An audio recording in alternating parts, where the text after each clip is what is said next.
Hey guys, Eric Bischoff here, and just want to call a quick timeout.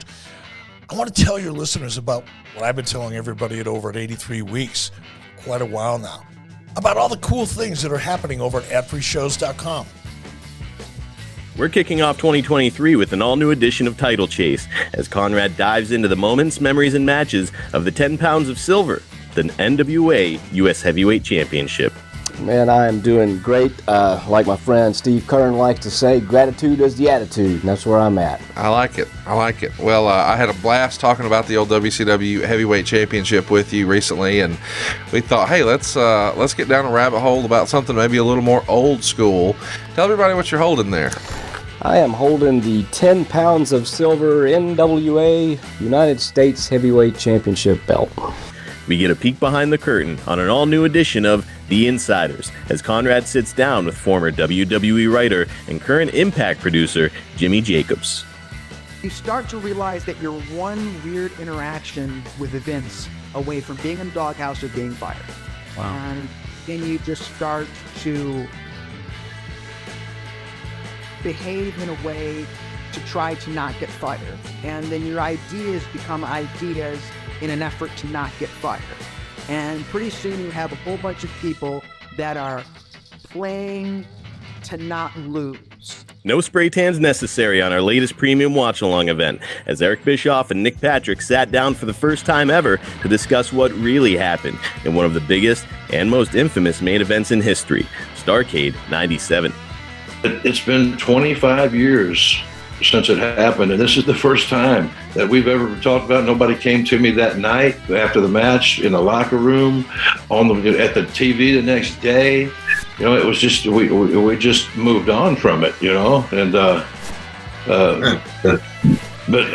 I did what I was supposed to do out of the deal. You know, I don't know what was told in the production meeting, what people were expecting, and you know, I was getting pulled from two different sides. That's just a small taste of what we've got waiting for you, with 4 levels to choose from. See for yourself why ad-free shows is the best value in wrestling today. Sign up now at adfreeshows.com.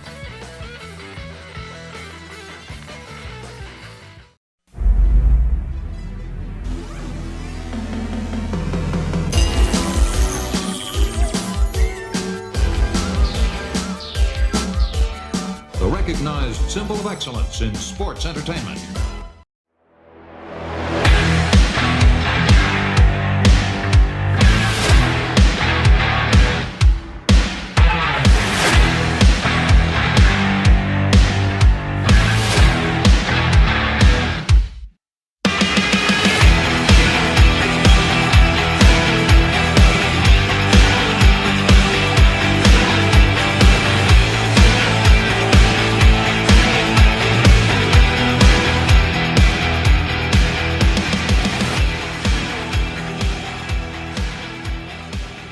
Hey, this is Kurt Angle, and welcome to the Kurt Angle Show.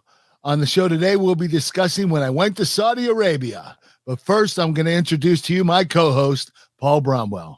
How you doing today, Paul? Kurt, I'm doing great, man, and excited to be here as always. And we are going to talk about Saudi Arabia, but before we get there, there's a few things that I want to talk to you about. And before we jump into the episode this week, and man, you've been busy. Last time we talked and recorded, you were about to go on vacation, and you did that. You went down to Florida with the family. First, update everybody, our listeners, on your time down in Florida, man. Oh, we had a blast. We went to Miami, Florida. The temperature was 80 degrees. We spent so much time on the beach. They had a wonderful pool at the hotel. It was a blast. And you know what? I actually took my kids jet skiing. And my first kid that I put on the back for me to ride them, because they're too young to drive themselves. Sure. I put her on the back and we went out. And when I went to make a turn, I slowed down and stopped. I wanted to make a turn.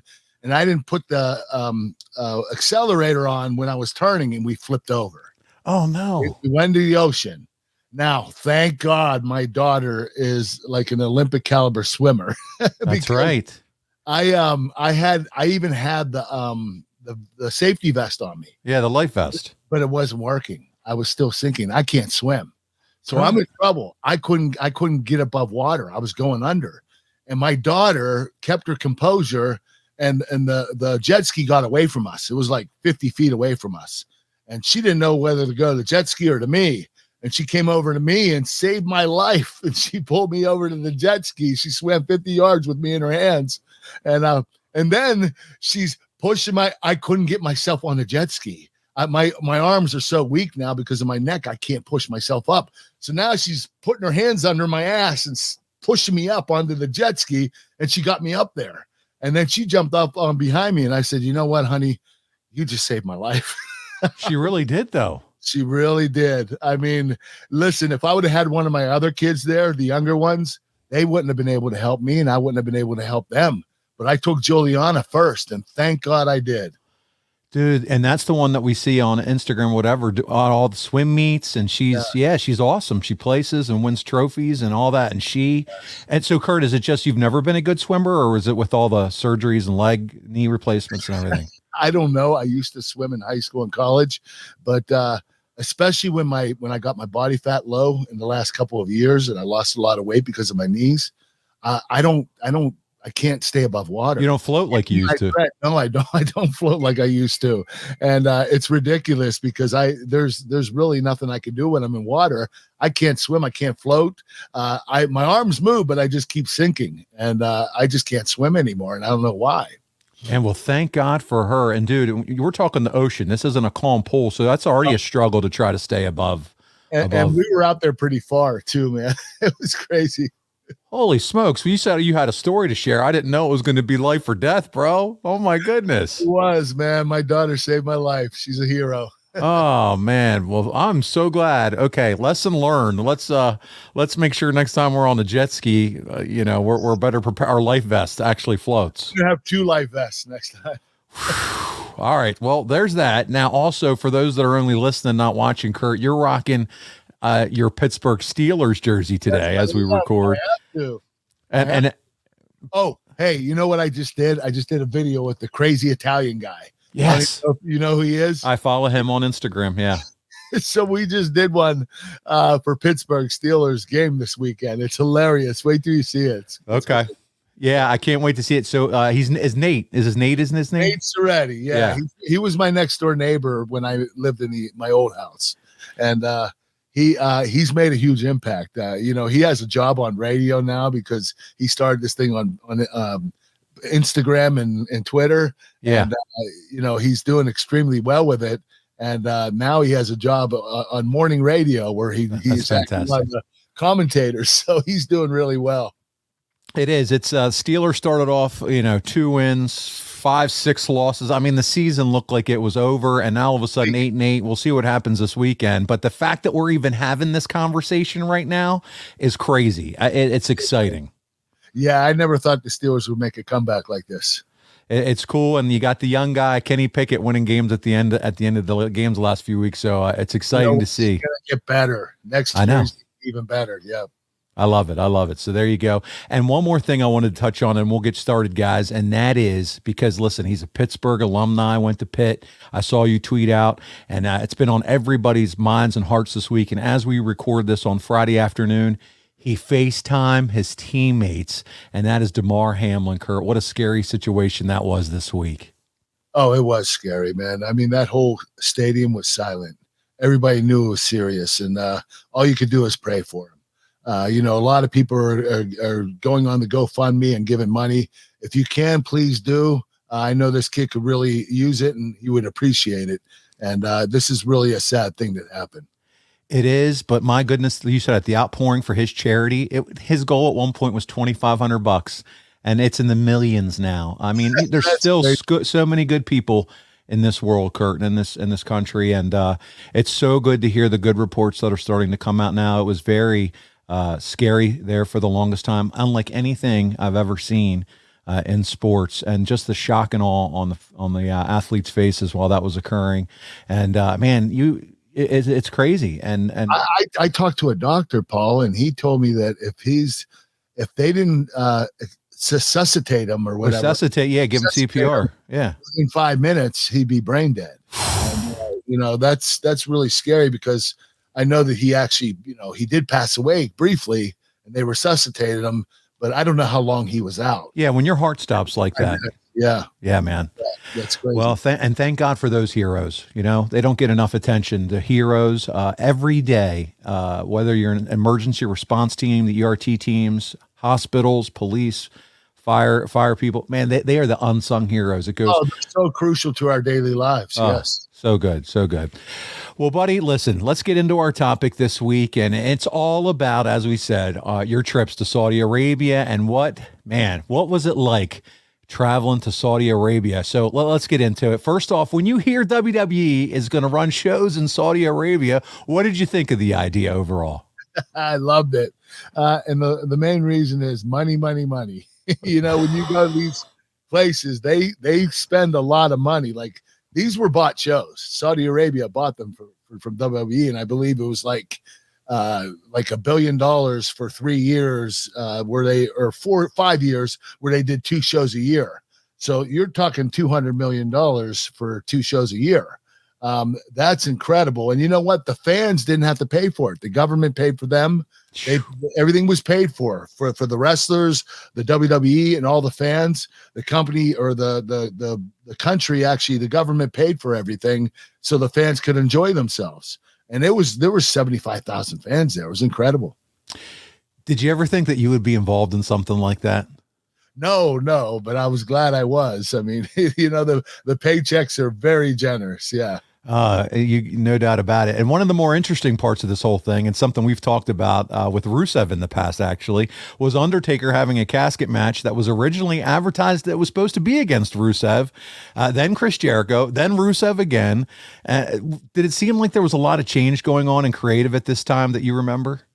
Well, I know they didn't try to make a lot of matches until like a month before, because guys are going to get injured. And if you structure something in January that's going to happen in June, and a few guys get injured, you're going to have to change your whole card. And I'm not sure if Rusev got hurt or what happened, but the reason why they changed it and then changed it back, I don't know. Maybe he got hurt and then it wasn't as bad of an injury as they thought, and Rusev was able to make it back. I don't know, but it's harder to plan.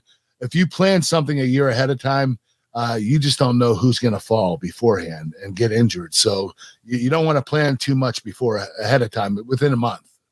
Let's talk about you specifically here, Kurt. Did you benefit as far as making that extra? You talked about the extra cash. What about Saudi Arabia? What did it mean to you in your bank statement? You know what? I will say this. They didn't put me in great spots. I think I did a Royal Rumble. I was an entrant of a Battle Royal. Yeah. I also did like a 7-minute match with Dolph Ziggler. Yeah. The match wasn't, Dolph was great. Don't get me wrong. But me at this point in time, I wasn't so great because I kind of lost a step at this particular time in my career.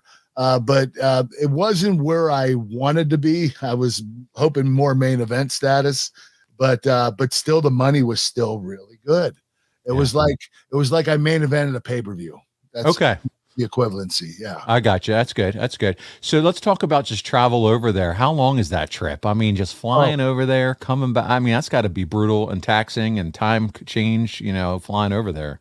Yeah, I believe we went over commercial one time. I believe the other time we went in a cargo plane. The cargo plane is long, and there's not a lot to offer you in a cargo plane, because you're basically where all the suitcases are. You're in this big plane that just has cargo in it, and they put some movie theater seats down that weren't very comfortable, and you had 3 or 4 porta johns in front of you. So, we all sat there, and, it was a tough trip. And, but the commercial flights were a lot better. But either way, you're talking about 17, 18 hours travel. That's just disgusting. I mean, you've done that before flying to Japan, obviously not in a cargo plane, but those trips overseas like that probably just take a toll on you exhaustion wise and trying to recuperate. It does. And then you get your sleep screwed up because of the time differences, and things get a little complicated.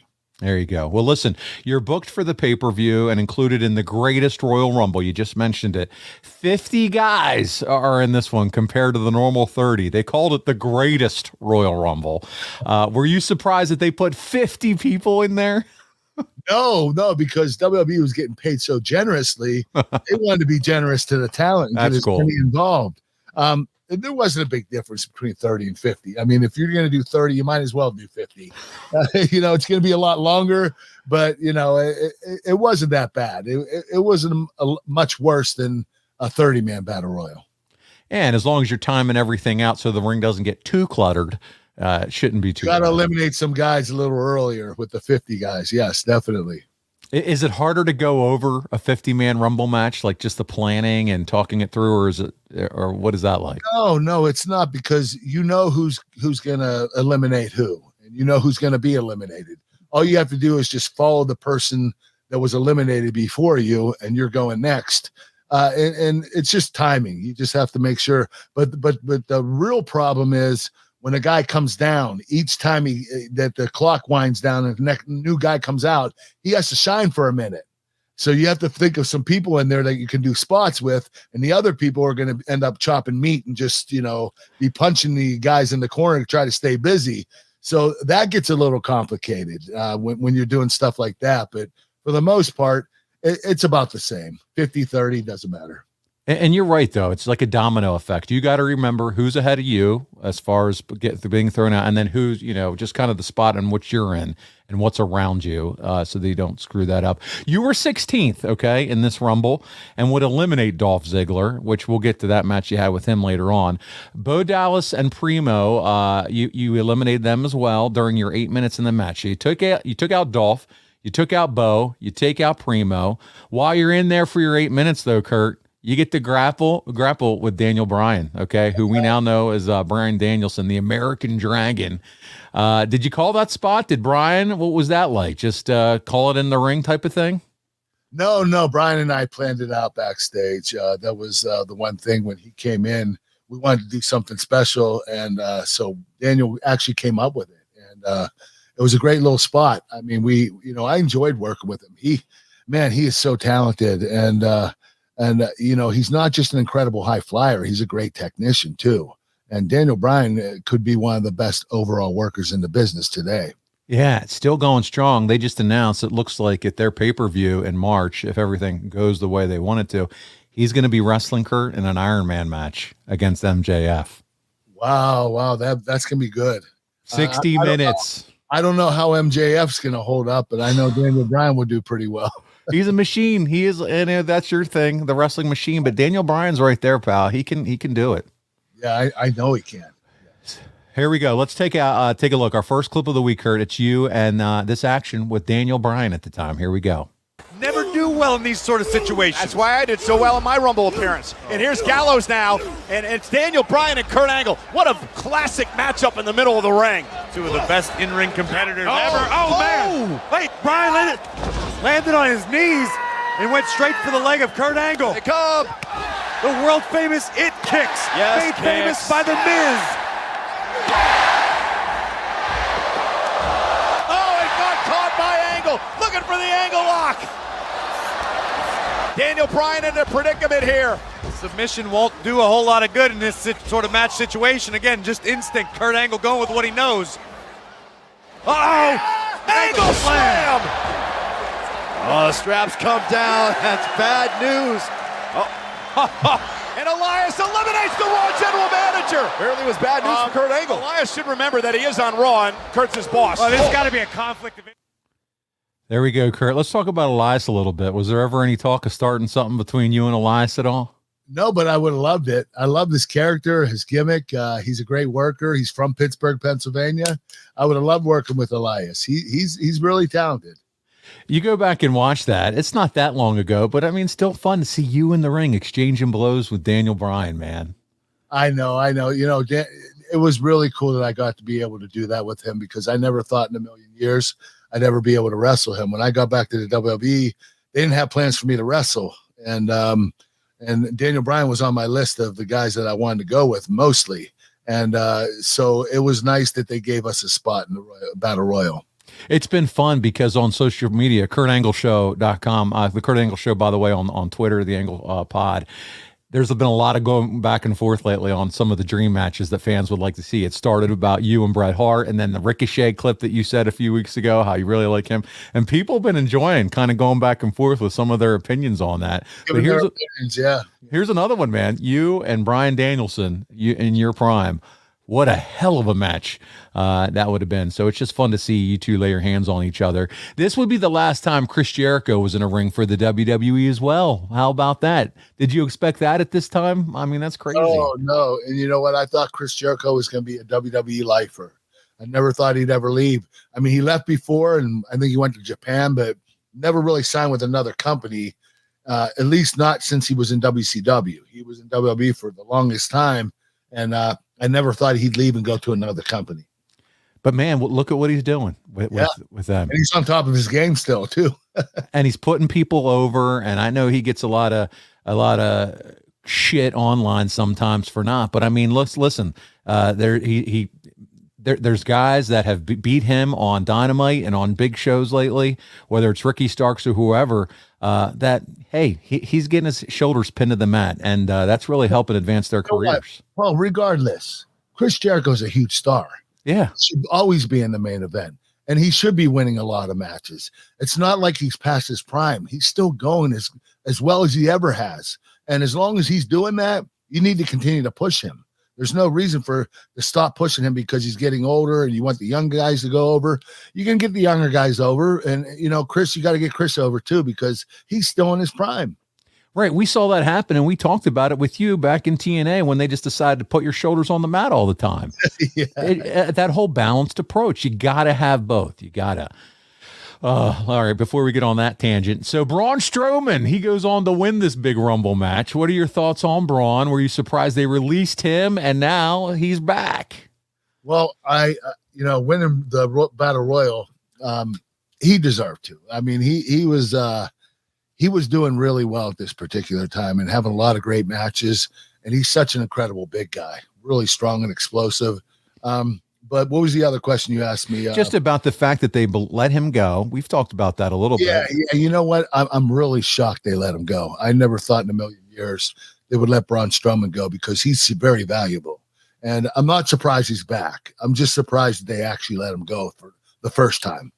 Yeah. Guy with his look, size, ability, and athleticism for his size. And he has charisma. Whatever you want to say about him. Tools. You're right. I mean, come on. They don't grow those guys on trees, Kurt Angle. But hey, listen, this is the fun part of the show. This match is probably best remembered for Titus O'Neil and his botched entrance. And we got the clip, Kurt, tripping and causing him to dive headfirst under the ring.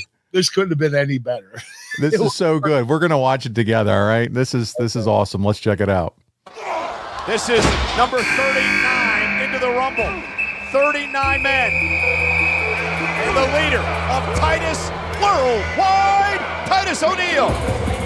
Titus had a very busy week here in Saudi Arabia. He's had dinner with many princes and very important people. And he oh my God, what the heck? What did Titus just... I can't believe what I just saw. Did that really happen? Oh my God. Oh my God, did that happen? Yes, it did. Yes, it did. Titus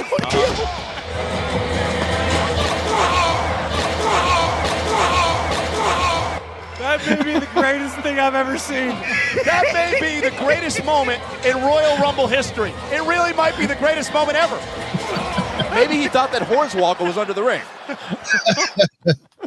Oh my God. Oh man, that was hilarious. Hey, he couldn't have done it any better. I mean, you know what's crazy? I'm surprised he didn't hit the freaking steel beam with his head. Like he went in there perfectly. He slid right underneath the ring. His whole body went underneath the ring. That was the funniest thing I've ever seen. And you know what? God bless him. I love the guy, but he's going to be remembered for this for the rest of his life. But you know what? The cool thing about him, he does a lot of charity stuff. He does. And I think it's awesome. But when you have a moment like that, fans are going to remember that forever. I'm not so sure if he wants them to remember it or not. Well, the fact that they put that on YouTube with that playing it over and over again and the comedy bit, it's next level. I mean, it's so good. It definitely is. He'll never get a chance to live it down. That's for sure. Did you get a chance to rib him at all about it or anything? You know what? I didn't want to. It was like, God bless you, man. Yeah, right. Thank God it wasn't me. That's all I was thinking. Dude, you're right, though. I've talked about with Kyoto a little bit, and, he's put many a ring together in his day, but could you imagine you hit that wrong, and whether there's a bar or whatever on that ring, you crack your skull? I'm surprised he didn't. He really got lucky. His head barely missed it and went right below it, went right underneath the ring. And his whole body slid underneath the ring. You couldn't see him at all. He was totally gone. Well, listen, you're off for a while before Crown Jewel in November of 2018. You said it, 2 events in Saudi Arabia. Was this a WWE decision? Was this your body? Who made this determination? I don't know. I don't know why they took me off of Raw. I'm not sure if I was still GM or if I was wrestling at this particular time, but I'm not quite sure, to be honest with you, Paul. Yeah, that's okay. It's 2018. It's we're in 23 already, buddy. It's just crazy. Time's flying. October 8th episode of Raw, though. Here you come. You make your big surprise return. You're disguised under the mask, and you're a conquistador. And you're winning a battle royal after eliminating Baron Corbin and qualifying for the WWE World Cup at Crown Jewel. And, buddy, we have it in clip 3 this week. Let's take a look. Look at, they're all circling Corbin. Because they don't know what other shape to form right now. Oh, what a right hand. Now. And look at this, dude. All going after Baron Corbin. Maybe this isn't going to work out the way that acting general manager Corbin wanted it to. Remember the rules. Over the top rope. No. It's over. Dr. Voorhees deserves to be in the cup. These guys are just trying to make themselves famous at the expense of Baron Corbin. Well, they all want to go to the World Cup to determine the best. Is he taking a nap? It's a siesta. Meanwhile, the cook's eliminated. Swedish chef? Oh, yeah. No, that was the Belgian waffler. Yeah. And there goes that guy. There's that guy. Yeah, look at the striking ability of the Chilean Seabass. This 30 seconds. Thunder Montgomery's in some trouble. The Antarctic guy is doing great. He's a doctor. Of course he is. Yeah, well, there he goes. Set back to the South Pole. And there goes the Nombre guy, Nacho Libre guy. The Conquistador, by the way, has not been thrown over the top rope. He left the ring of his own volition. Well, Corbin is dominating the rest of these guys. The dreaded atomic hug from the Sultan of Shawarma. Well, oh, not the puller. There he goes. The squeezer. Uh-oh, look who's left. Get the bronze claw out. Oh, no! No, not the claw! Not the claw! Renee, you called it. You knew his playbook. And Thunder is gone. That is eliminated. Corbin did it! Yes! Corey. What? The Conquistador was never eliminated. I mean, I guess it was a pretty smart decision, but the official never called for the bell, so the match is... So now Corbin's got to get the Conquistador back in the ring and then throw him over the top still? Exactly. Oh, I like the mind games of Conquistador. Look at that dance. Pretty awesome. Wow! What a German suplex! I thought he was Spanish. Another one! A trio of German suplexes! The Conquistador's ageless. How does he still compete like this? Wait a minute! God! That wasn't... Conquistador's on fire! Are you kidding me? Corbin's eliminated! Conquistador is going to Saudi Arabia! The Conquistador! So John Cena and the Conquistador are now part of the World Cup! It's true! It's true! Kurt Angle, he's on vacation from being general manager of Monday Night Raw! Baron Corbin has replaced him for now, and Kurt Angle is going to the WWE World Cup. Oh, man. You look like the human Golden Globe. Kurt, do you still have the costume? No, I don't. They kept it for the WWE archives. I should have stolen it like I did. What did I take? I took. Do you remember when I did the rode the motorcycle Undertaker's? Yeah. I offered him a moped. I actually took that helmet and the goggles. I took it when they were looking for it, and I said, I don't know where it is. And I put it in my suitcase because I wanted to keep it. Oh, I can't believe I'm saying this right now. That's cool. Is it in your office there? Yeah, it is. That's awesome. I love it. So good. No, dude. But come on, tell me, where'd you come up with the dance move? I mean, you were working the whole deal. I can't dance, so I figured this. You were just doing the cha-cha. Yeah. I did what I could. Always entertaining, my friend. All those years later, it was good stuff. Meltzer says Corbin had recruited all these guys who were meant to be jokes. The idea is they were guys that were billed from foreign countries, but the crowd knew they were all local fake guys. All the guys were in the ring for the Battle Royal. Corbin introduced them. He said that the crowd has never seen so much talent in one place at the same time. He said it was like the Avengers and the Justice League combining forces. The names were Greg Falcon, the Sultan of Shawarma, Hombre Sin Nombre from Mexico. For whatever reason, the crowd popped big time for him. Stanislaus the Squeezer, the Chilean Sea Bass, Dr. Winston Van Voorhees, Franz Montgomery, Whopper, Thunder Montgomery, and the Conquistador, who we love as Kurt Angle, know and love. Michael Cole asked if the Conquistador was Jose Luis Rivera or Jose Estrada, who played the team in the 90s. And Graves brought up Edge and Christian, who did an angle as them at one point. Corbin then announced himself as the final participant. All the guys attacked Corbin at once and beat him down, but he ended up throwing everyone over at 1:49, which we just watched if you're watching it here on YouTube. However, the Conquistador left the ring and he sat down and acted like he was taking a nap, or as Corey Graves said, a siesta. Then when it was over, since he hadn't been eliminated, he came in and started throwing German suplexes. People knew immediately it was Angle, but they popped big when he hit the Angle slam and then clotheslined Corbin out to win in 3 minutes and 5 seconds. He then unmasked. This is an age-old Angle, but it worked perfectly. After the match, Charlie Caruso talked with Angle, and Angle said that he was still on vacation and winked at her. Kurt, when is the idea brought up for you to come back? You know what? They called me that week. It was like last second. It's always what they do, isn't it, with you? It is. When I was deep into it at the beginning of my career, I was always briefed a month ahead of time, but not after that. When I came back the second time, they just told me week by week. So yeah, I only knew the week prior. What's it like, though? Did you really have fun in that gimmick and in the mask and the whole deal? Yeah. It was a lot of fun. I just wanted to make sure that I performed okay. I mean, as you could see, I wasn't in the best shape in the world. You've been enjoying a few tacos and burritos, Mr. Yes, I was. Being the GM of Raw, yes. So I'm just happy I was able to perform to that extent. You landed the suplexes and the Angle slam looked good. So there's nothing to hang your head about there. All moves look solid as far as, it wasn't like some of the other Angle slams where the guy didn't jump or anything. Everything looked clean. Right. So you got to be happy about that. I was happy about it. Were you only brought back, though, for the Saudi Arabia show? Because there's been a lot of rumor and innuendo that these shows, which are bought and paid for by the government, as you told us earlier, and that, there's a lot of fans of the Attitude Era wrestlers. Were you kind of told, hey, we're bringing you back for this big Saudi Arabia show? Yes, and that is a lot of the reason.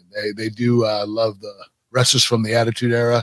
That's what made the biggest impact on them. And believe me, the Prince wanted like Undertaker and Hulk Hogan, and they wanted all these top guys to come visit him, not even wrestle, just visit him, and he was willing to pay buco money for it. So they were big fans of the Attitude Era guys. It sounds like the Prince is a big mark like the rest of us. He just wants his own personal meet and greets. He definitely is. I heard, I don't know if this is true, but I heard they paid Hogan $1 million to meet with the Prince. I wouldn't be surprised. I don't know how true it is. I could be wrong, but that's what I heard. If it is, whatever, this is a great clip for YouTube and for social media to get a hold of. So there it is, $1 million straight from Kurt Angle's mouth for Hulk Hogan to come. That's awesome. Hey, but you know what? None of it is surprising to our fans and the folks that listen to this show, because it is well documented the amount of money, as you said, that they are willing to pay for WWE to come over and put this on. I mean, Brock Lesnar's there every time they have a show. They got Shawn Michaels to come out of retirement. The rumor is they paid him. This is rumor. Conrad said it on one of his other shows for that match that he did with Kane and Undertaker and Triple H. $3 million. Wow. That's what Kurt Angle now asked for to do a match, you know? Well, you know what? I'm not a WWE lifer. Sean is. So, his loyalty stood with the WWE, and they paid him very well for it. If they offered you $3 million, you thinking about it to do Saudi Arabia? What are you talking about? I do in a second. Okay. All right. I just want to make sure, I just like to check with you because sometimes Good knees or bad knees, I do it in a second. That's right. You don't even need a life vest. Just let, whatever, just let you do it. We want to pause this episode of the Kurt Angle Show to tell you about something Kurt and I are super passionate about, and that's great seafood and steaks. Yes, you heard me right. You know I love food. Kurt likes food when he's not dieting, and he does have his cheat meals, but you're not going to get a better meal than at jimmysfamousseafood.com. If you're a fan of the wrestling podcast, you've heard Conrad talk about it, and many of the other wrestlers. Their pictures are hanging up all over the wall in Jimmy's Famous Seafood, and right now we have a deal for you. Jimmy's Famous is going to be a hit at your party, so listen. Free 2-day nationwide shipping on orders over $125. All you got to do is use the promo code ANGLE. That's it. Promo code ANGLE, and you can take advantage of that free 2-day nationwide shipping. Now, it excludes steamed crabs and fresh items, but listen what you can choose from. I'm talking Maryland crab cakes, soups and chowders, oysters, signature steaks. They have so many different items. I'm talking barbecue spare ribs, wings, crab dip. And the sleeper item, their crab cake egg rolls. You haven't had anything that good. I'm telling you, I love it. I get it every time I go there. They have packages that you can buy. They have their famous gift box. That includes 4 of the world's best colossal Maryland crab cakes, crab soups, crab dip, seafood seasoning, the whole 9 yards. They have a tailgate bundle that includes those wings and ribs I talked about, plus that crab cake mix. They've been featured on diners, drive-ins, and dives, Beat Bobby Flay, and so much more. And there's a reason for that. They've been in business for 40 years. It's a fantastic company. It's a fantastic place to eat. And they're going to bring it to your doorstep, freezing cold, ready to go for you to make some fantastic food and be the hero at your next party. Take advantage of it now. jimmysfamousseafood.com, promo code ANGLE. There's a lot going on here in WWE during this time, just to catch everybody up. Roman Reigns sadly announced that he has leukemia. That's relapsed, and he wouldn't be wrestling at the show. Kurt, were you there that night when Roman announced to the crowd about his leukemia? And if so, how tough was that? Oh, it was tough to hear. I mean, knowing this kid had to go through that again, how scary it was the first time, and him having to endure that again, knowing that the battle he went through the last time, he's going to have to go through it again, and probably even tougher. It was really sad. You were pulling for him the whole time. Absolutely. Yeah. Okay, let's talk about this, because this has been well documented that there's been a lot of wrestlers who are choosing not to go because of their issues with the country, including John Cena. Did anyone discuss any of that with you? What do you remember about that? Listen, they have rules over there, and the women have to be covered, their bodies, even their faces, their heads. So I don't know if that was the extent of why Cena didn't go, but they do have these certain rules, and you have to respect them. Obviously they're changing little by little because they're allowing women to come over and wrestle now. And actually some of the women are using less material on their bodies. So it is changing, just taking a little bit of time, but there's no reason to not go over there because they have rules. It's not fair to the women, I'll give you that. But at the same time, you're going to Saudi Arabia, you're going to perform in front of the 75,000 fans, and they're paying a lot of money for it. I mean, you have to give them a show. And it seems like WWE's thought on it is we're trying to be progressive and help move them forward. And they did. Every time we went over there, it got better. Like the first time I think I was there, I don't think the women were wrestling. I'm not sure. Right. Yeah. That was a real big deal. They started letting the women wrestle, and then they started letting them wear less clothing. So it's working. They definitely. It was groundbreaking. No doubt about it. At the World Cup during Crown Jewel, you were defeated by Dolph Ziggler. We talked about it at the beginning, how you wrestled him in the first round of that WWE World Cup tournament. This was your first singles match in the WWE in 10 years. That's kind of surreal to think about, isn't it? Yeah, and I'm glad it was with Dolph. Dolph is easy to work with. He reminds me a lot of AJ Styles. He's one of those guys that does all the work for you. You really don't have to do anything. All you have to do is catch him, and he'll bump and feed for you. It's a really easy match, just like AJ, and I enjoyed working with Dolph. Listen, this is our final clip of the week. We do have the clip of you and Dolph working together, so we're going to go ahead and take a look at that. Let's check it out now. Here we go. Angle slam coming. And able to block with Ziggler. What an unbelievable night it would be for Kurt Angle to be able to walk away as the best in the world. Or not. May not happen off that DDT. Ziggler. And a kick out by Kurt at 2. Kurt Angle with a long storied history of neck injuries. Being spiked like that by Dolph Ziggler certainly can't help Angle's cause. Let's take another look at the athleticism of the show-off. Just planting the Hall of Famer. Dolph now to the knee of Kurt, went for the famouser. Kurt able to duck underneath. Here it is. Angle slam. Kurt Angle to advance to the semifinals. Oh, and a kick out at 2. You saw a nervous McIntyre climbing up on the apron. Served as a bit of a distraction, I believe, too. But Dolph able to kick out. Angle thought he had him. That's it, son of a bitch. Here we go. Straps are down. You still got it. Here's the Kurt Angle of old. And looking perhaps for the ankle lock. Ziggler trying to kick Angle off. Succeeds for the moment. Famouser by Ziggler. Into the cover to advance to the semifinals. Is it enough right now? Almost had him in a near fall. Angle stays in it. Kurt Angle is fighting valiantly, but for the most of this matchup, Dolph Ziggler has just been half a step ahead. You know, the longer this match goes, the more it's just going to continue to favor Dolph Ziggler. I got to agree with you, Renee. Angle's in fantastic shape, but Dolph Ziggler is at the pinnacle of his career right now. Dolph was going for the zigzag. Kurt Angle was able to shake him off. Up over the top. Kurt rolls through, however. The ankle picked. Can he turn Dolph over? Looking for the ankle lock. Ziggler's in trouble. Middle of the ring. You hear Ziggler screaming in agony.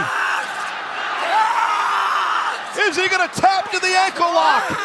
There's nowhere for Dolph to go. Almost there. Fingertip away, but he's pulled back to the center of the ring. Dolph's going to have to tap out. Going to somehow try to reverse the pressure. Roll onto his back somehow. Dolph's got to be careful not to snap his own ankle. Oh! And Kurt right back again. Relentless attack by Angle. I think Kurt's having fun right now. Yeah, but Dolph with a... He was. But the damage has been done. Dolph can barely stand. Posted him. Shoulder first into the post. Dolph's going to have to think of something quick. Zigzag! That's got to be it. On cue, Renee. Here's the cover. Is it enough for Dolph Ziggler? It is. Dolph advances. Here is your winner, Dolph Ziggler. What a battle. What an effort put up by Hall of Famer Kurt Angle. Hall of Famer Kurt Angle. Before I move on to the synopsis that Meltzer put together for the match, it's good to hear Renee Paquette on the mic, and I'm glad that she's back in wrestling, by the way. I just wanted to say that. She's so good. No, me too. She is great at what she does. Definitely. You're right.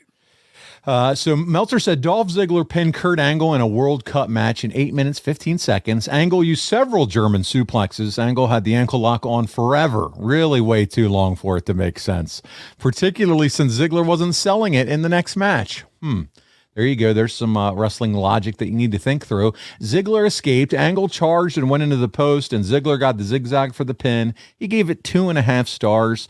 Kurt, what did you think of the match with Dolph? Were you happy you got to wrestle him at least once? Yeah, I was happy I got to wrestle him. I just wish I would have wrestled him in my prime. Yeah. Because at this particular time, as you can see, I'm a lot slower, a lot older, and it's hard for me to watch these matches, to be honest with you. So it's just something, I need to accept. This is why I retired. It's reaffirming in your mind you did the right thing in retiring. Yeah, I got you. I can see that when we watch them together. But buddy, let's talk about Dolph though. I mean, you said he reminds you of AJ. People have compared him selling wise to Shawn Michaels in some cases. Do you think that that's a guy? I mean, sometimes I feel like he's never really met his true potential in the business. I just feel like he could go. He has, and you know what? They have pushed him at times. I mean, he was world champion at one particular time, I do believe. It was a long time ago, but they do push him at times, and sometimes they don't. It seems to be inconsistent, but he deserves to be consistently pushed. Yeah, he just seems like a talented guy, but he's been a consistent WWE guy for a long time, and when they need him, you know, he's there. He's been partnering with Robert Roode until you know, he got hurt. Bobby Roode got injured, and they were doing a tag team thing together. But Dolph's always good in the ring, man. It's always good to see him wrestle. You know what? He's like the MVP of the company. You can put him anywhere you want him. You know, he's going to perform, and he's going to do a good job. Solid performer. You got it. Later that night, go ahead. If you need him to have a singles match or a world championship match, he'd go anywhere. He's that versatile. Yeah, versatile. That's a great word. Later that night, you got Shane O'Mac, not even in the tournament. He would go on to defeat Dolph and then win the World Cup. So that's how that all works out. And then here's the match I talked to you about earlier.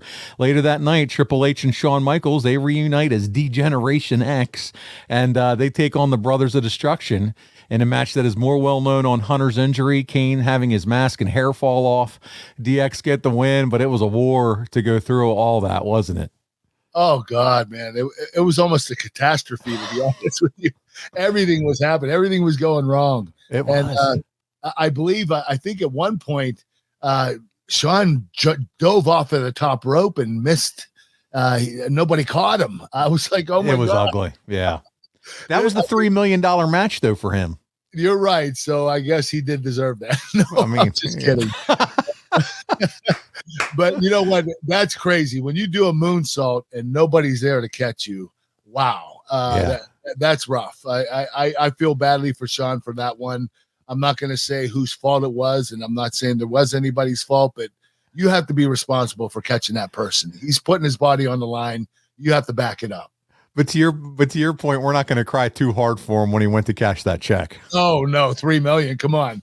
He wrestled 15 minutes. Well, listen, you almost returned to Saudi Arabia to referee the match between RK Bro and Alpha Academy at Elimination Chamber. What were those original plans? Can you talk about it? They told me I was going to referee the match. RK Bro, it was Matt Riddle and Randy Orton versus Otis and wait a minute. Who was it? Otis and Gable. Yeah. And I was supposed to do it, and they called it off. I don't know why, and they never gave me an answer. Okay. Could you see yourself going back to Saudi Arabia at some point? $3 million, yes. $3 million. But hey, you know, listen, you're doing some spot work with them. We've seen you on TV. You're the ratings machine, which, by the way, you can now pick up a ratings machine shirt at the Kurt Angle Show, box of gimmicks. Nice, yes. Dom put it together, buddy. Dom's awesome. I love him. I love him too, man. He's a great part of our show behind the scenes and helps us out on YouTube. Guys, check it out. I'm going to put it over while we're talking about it. Brand new t-shirt, ratings machine, Kurt Angle. So we'll see. Will they have enough money to bring Kurt back to Saudi Arabia and really blow the ratings through the roof one more time? Pal, before we get out of here, we got some fan questions. Are you ready to get through those? Let's hit them. All right. Here we go. And I think are you in a wrestling match over there? I see you bent over. You're. I'm putting my damn daughter's gymnastics outfit on. Oh, you're putting it on yourself or on her? Putting it on her. Oh, okay. I don't know if it would fit, Paul. She's 6 years old. That's not the one who saved your life, though, right? No, Juliana, the 12-year-old. That's right. If I were with Nicoletta, I wouldn't be here today. Tell Nicoletta we hope she has fun at gymnastics on behalf of. Hey, everybody says they hope you have fun at gymnastics. Okay. All right. She said, okay. All right. I love this live interaction on the Kurt Angle Show. It's fantastic. Hey, let's get to some fan questions and then we'll take it home. Hold on, Paul. I just want to bring you in here. Oh, there she is. This is what Daddy did. It's on backward. I love you, Kurt. Oh, okay. Don't change her here on camera. All right, we're good. Oh, I love this. This is so good. Only here on the Kurt Angle Show are you going to get the inside life of Kurt Angle. Let's get to some fan questions. Instagram, a wrestling historian. Did you find out why officials wouldn't let you wrestle Seth Rollins at Crown Jewel in 2018? I was so bummed that match didn't happen. Thanks in advance. You know what? I'm going to be honest with you. I didn't even know was set to wrestle Seth Rollins at Crown Jewel. Nobody ever told me this. So if it was an idea, I just never heard about it. When reading the notes before we had the show today, I was like, Seth Rollins, 2018. I don't remember that ever happening. So I don't know if that was planned and they just decided to cancel it, or if it was a rumor. I don't know. Well, listen, if anybody, I love it though, no doubt about it. I think Seth Rollins is the MVP of the company right now. if anybody knows, it's a guy whose handle is a wrestling historian. So I'm sure that was probably what the case was. Richie's up next. How does Dolph Ziggler compare to other wrestlers you face with an amateur background? Were there ever any plans for you guys to work together other than this? Dolph was a great amateur wrestler. He was a 4-time national qualifier. He never placed at the nationals, which I'm really surprised, because when you qualify 4 years in a row, usually you become an All-American.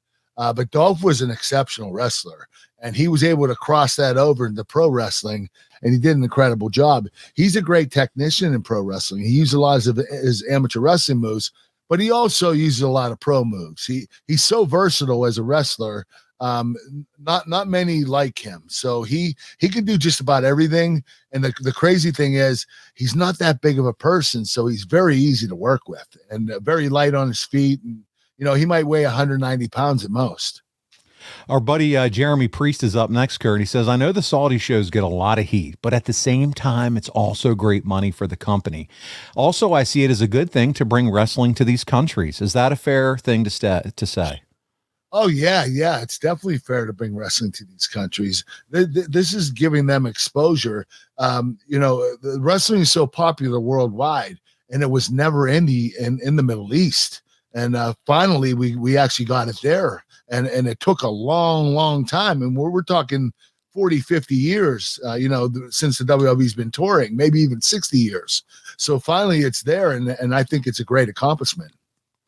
Joey, the Tori Amos guy, says the most memorable spot wrestling-wise for me in the greatest Royal Rumble was you and Daniel Bryan, which we got to watch a little bit of that clip. Would he have been a top 5 opponent for you based off that interaction? Oh, yeah. Daniel Bryan is top 3. I have never seen a wrestler as versatile. You talk about Dolph being versatile. Daniel Bryan is the most versatile wrestler I've ever seen. He could do just about everything. And what's crazy is a lot of things he does, he actually bumps. His offensive moves, he actually still bumps. And I think that's the reason why he's had problems with his neck. He does that running drop kick into the corner where he bumps on his back. He abuses his body more than he should, because he likes to bump while he's doing his offense. And when you're on defense, you're bumping too. So he's bumping twice as much as any other average wrestler. So I think that was a lot harder on his neck, and that's why he had so many neck problems. That's a good. That's good for you to point out. I never even thought about that, but you're right. If your offense involves bumping, on defense or whatever, you're going to get beat up. You know what? Randy Orton's a great example. His RKO. He had back surgery, and he's recovering, thank God. But all that bumping all those years with his offensive move wasn't even defense. That's what got his back all messed up. But he's recovering now, which is really good news. That's why an ankle lock makes a hell of a lot of sense as a finisher. It does. It doesn't hurt at all. You don't have to worry about getting injured. Easy move. Sheesh. All right, 2 Count Kyle's up next. Kurt, what is the vibe like backstage at a Saudi show compared to another show, whether it be in the States or any other country? So is it a different vibe? Is catering through the roof? Are you eating shrimp cocktail and lobster tails? Like, what is it like? The catering is awesome. It's 5-star. It's incredible. And being in that arena reminds you a lot of WrestleMania, because we're not in stadiums like this very often, unless it is a WrestleMania. So it gave us a WrestleMania feel. Christoph Hankerson, Kurt, how does the fan base crowd in Saudi Arabia compare to the fan base, often raucous crowds here in North America? So let's talk more about the fan base and the reactions. The fan base in Saudi Arabia, little more contained, little more behaved. I would say that United States fans scream their heads off and go crazy. In Saudi Arabia, it's more like Japan. Yay, good job. They're watching the match, they're studying the match, and they're watching the the story play out in the match, the psychology. And they're just they're better. They're more reserved. Yeah, more reserved. That's a great answer. That's a great word for it. Yes. So really what you're trying to say is only us here in the U.S. are the nuts. We're the crazies. Yeah, you're the crazy bastards. Yeah. And we wouldn't have it any other way, man. I love our crazy bastards. Yeah. Rob Eldridge is going to wrap us up, and he says, Kurt, what happened after or in between the shows? Bars and clubs are out of the question due to the culture, I would imagine. So what do you spend your time, doing over there? Nothing. You hang out in the hotel room. You have nowhere to go. I mean, and the thing is, you can't have your women going out there out in the town and wearing these, revealing outfits and stuff. So there wasn't a lot to do there, but they took care of you. Everything you needed was at the hotel. You didn't have to go anywhere. And anyway, we're only going to be there for 12 hours at most. So we're going to fly in, we're going to do the show, we're going to go to sleep, and then we're going to fly out in the morning. So it's not that long. We're not there that long, to be honest with you. They've showed pictures online too, where when you go in, or when these groups go in, the wrestling groups go in, they usually pull it all out, all the stops for a real nice meal with all of you there too. Oh yeah. The meals were awesome. Everything that we did, they had this real nice buffet, or actually this night dinner celebration where we were with the Prince and all the wrestlers were there. I think I posted on social media a couple of times, but the food was amazing. They really do a great job with that stuff. Kurt, next week we're going to be discussing Royal Rumble 2003 because it's Royal Rumble season, my friend, and your epic match against Chris Benoit. We've talked about it a lot here on the show. All time. Yes, we're going to cover it in detail. So you guys want to make sure you come back to check that out. Remember, you can check out all of Kurt's TNA Impact moments as well over at impactwrestling.com/packages and sign up with the code Kurt. Okay, do us a favor and use that code. It's impactwrestling.com/packages, and then use that code Kurt. And that we would be much appreciated if you do that. And you're going to get so many great Kurt Angle matches, whether it's him and Samoa Joe, him and AJ Styles, so many classics, Christian and others. So check that out there. You can follow and subscribe to all things Kurt Angle at anglepodlinks.com. That's going to have the link to Box of Gimmicks where you can get a nice warm sweatshirt like the one that I'm wearing. Kurt, by the way, I've got guys hitting me up on my DMs. I just got the sweatshirt you were wearing on the show, Paul, and I just got the Steel City Angle sweatshirt, by the way, too. Nice. Justin O'Hella and other guys, Steve and some other guys. So listen, orders are coming into the merch store. Check it out. Get that brand new shirt I just advertised, Ratings Machine, and all over at boxofgimmicks.com. Don't forget, you can check out adfreeshows.com. Listen, all your favorite wrestling podcasts, $9 a month. That's less than 15 cents an episode, and you can listen to them directly through Apple Podcasts or any of your other podcast apps. We got the Monday mailbag with Mike Chioda just announced. Kurt, Nick Patrick is going to do a mailbag show. Nice. So now you got the WCW referee and telling stories, and a lot of other great shows over there. So check that out. And also, Kurt and I are trying to grow our YouTube channel this year. So subscribe, youtube.com/The Angle Pod. We want 100,000 subscribers by the end of the year. 100,000, yes. We do. And Kurt, we're going to do a fun giveaway here soon. I'm going to announce it soon. I'm going to see you here in a week or two, so I might be getting your autograph on a few things. And one of those items, we're going to do a giveaway to try to drive some YouTube subs. So check us out on YouTube at The Angle Pod. But let's jump into what you like to talk about, and that's physicallyfit.com. Grab those chicken snacks, my friend. I got Physically Fit chicken snacks and Snack Smart crispy protein bites. One's chicken protein, one's organic plant protein. Go to physicallyfit.com to order these. There are 11 different flavors. They're absolutely delicious. You're going to love them. You can go on the website and become a lifetime member, get 20% off forever. Or if you want to just your first purchase, you use the code AnglePod, you get 20% off your first purchase. But either way, you get these snacks, you're going to absolutely love them. And you know what else you're absolutely going to love? Checking out KurtAngleBrand.com, because over there, you're going to find all kinds of stuff, whether it's birthday cards, milk cartons, cowboy hats, even. This is where you can set up your order for your Cameo video, or Kurt, maybe he'll bring on some of his daughters, whatever you want. They'll video a special message for you. Maybe you've been saved recently from a body of water and you just wanted a note of encouragement from Kurt, or whatever the case may be. Kurt lives the normal day-to-day life now like the rest of us. He's an Uber driver for his kids. That's what he does. I'm a normal person now. He is, and he can't swim. So, let's just think of him in that way, say a few prayers for him, but help support him over at Cameo and get one of his videos, and he'll make your day. Oh, it's true. It's damn true. KurtAnglebrand.com. That's where it's at, pal. Yes, it is. Whatever you guys want. I even have t-shirts too. Go to KurtAnglebrand.com and order whatever you want on the website, and I'll send it right to you.